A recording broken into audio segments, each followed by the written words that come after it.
Finally, I'm at the bench in my life for the last 20 years and will be so for the next 40 years. Pendants from my client. We have two versions of his logo. Well, they're in silver. I am a full-time jeweler. That's what I do the most, and that's what I teach the most. Well, for those who don't know, in 2006 I created a jewelry school in Mexico City. And also because I started making videos about my work as a 3D designer.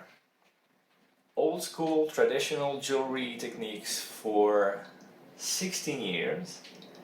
The lesser known part of my everyday life. So, these two pendants are almost done. They're back from casting a couple days back.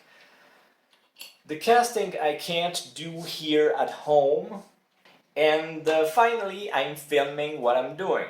Sometimes it's not much about the work I'm doing, so now I'm going to stop speaking and I'm going to start working.